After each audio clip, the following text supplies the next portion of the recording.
পোলাপাইন আব্বাকে এখনো চেনো না? আমারে যেমনটা দেখো আমি তেমন না।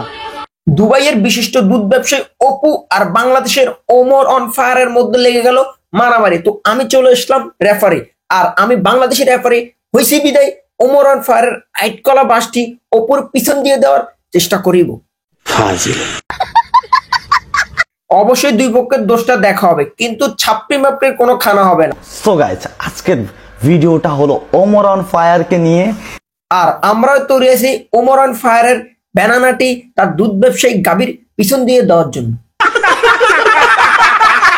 থুক্কু কলা মুখে দি খায়, হিসন দিন থুক্কু মুখে দি দিমু মুখে দি। তো চলেন ভিডিওকে একত্রে আমরা এনজয় করি, ঠিক আছে নি? কেউ যদি তোমাকে নিয়ে সমালোচনা করে তাহলে ভাববে তুমি হলো সেলিব্রিটি।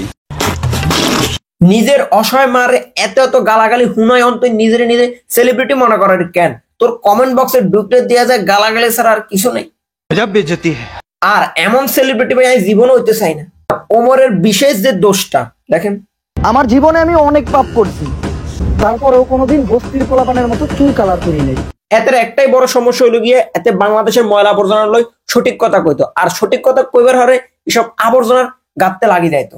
তো এই জায়গায় এতে ভালো কাজ করছে, অবশ্যই এতে একটা সাধুবাদ জানাইতে হইব, ভালোবাসা দিতে হইব। ওমর অন ফায়ারের সব থেকে বড় গুণ হলো সে কোনো টিকটক করে না।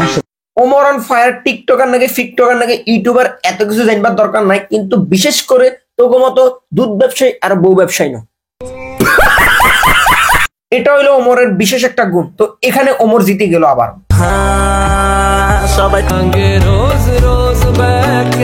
বাংলাদেশে থাকে আজীবন চুরিগিরিটা করে গেলি, এখন বিদেশ যাই তুই ফুটবল জাতীয় বিশিষ্ট প্রাণী ধরি, এখন তুই ফুটবলের ব্যবসা শুরু করে দিছিস। আর তুই এটার সফলতা মনে করার কেন? এ ফুটবল দিয়ে তোর একসময় বাড়িটা দি হিটি পাকিস্তানে চলে যাব, আর তুই অসহায় বাংলাদেশে আয় মরণ লাগবে। তুই আমার কথাই মিলে রাখিস, আমার কথাটা তুই মিলে রাখিস। যদি তুমি দেখতে চাও যে তোমার রব তোমাকে কত ভালো রেখেছে, ওমরের ভিডিও সামনে অপুর ভিডিও সামনে। ওমরের ভিডিওতে একটা ভালো ভালো জিনিস আমি দেখতে পাই, লক্ষ্য করি, কিন্তু অপুর ভিডিওতে ফুটবল ছাড়ার কিছুই দেয় না। তো তুই কব আগে না এটা কনে জিতলো?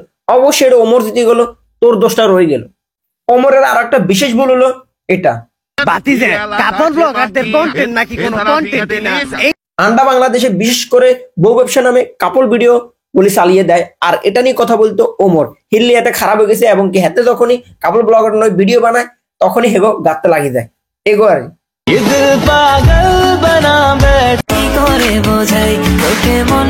ইজ্ঞান নানির বয়সে বেডির লগে ঘষাঘষি করি, এখন সে কোটি টাকার মালিক। আর একজন ফুটবল জাতীয় প্রাণীর লগে ঘষাঘষির ভিডিও বানায়, সেও এখন লাখপতি দাবি করে। তো যাই হোক ভালা, ওমর আর যাই করক না কেন, তোকে মতো এরকম আলতু ফালতু কাপড় ব্লগ থাপল ব্লগ এসব ভিডিও বানানা। তো এটা হাতে জিতে গেল, তুই কিন্তু আবারও হারে গেলি।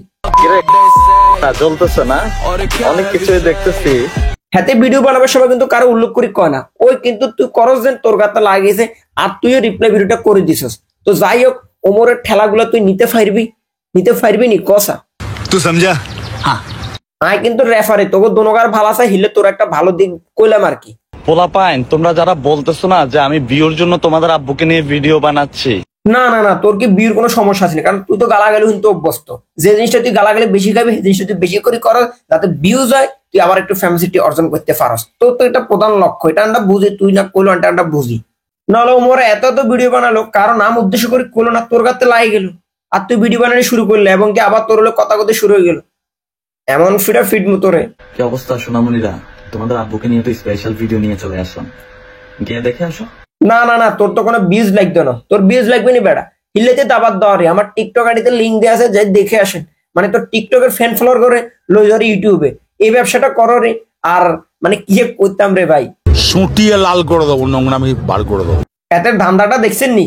কোন পলিসিতে ধান্দাটা করার, যে দেখে যায় তার page down, TikTok down, YouTube down. এই একটা পাবলিক গুলাতে ভিডিও বানানো শুরু করলো, এবার উড়ে দূরে গালাগালি শুনবো, এবং তুই মানুষটা ভিডিও গুলো দেখবো, আর সব জায়গাতে রিচটা হাই করিয়া লাগবো। এগুলো তো প্রধান লক্ষ্য, বুঝছেন নি? তো কি অবস্থা আপনার গো? আমি অনেক চেষ্টা করতেছি যে ওমর অন ফায়ারের অ্যাড কলা বাসটি ওপর পিছন দিয়ে দেওয়ার জন্য। তো কতটুকু দিতে পেরেছি আমি জানি না, আপনারা কমেন্ট করে জানিয়ে দিবেন যে কতটুকু দিতে পেরেছি, ঠিক আছে? তো আজ পর্যন্ত, পরবর্তী ভিডিওতে দেখা হবে। Tata, good bye.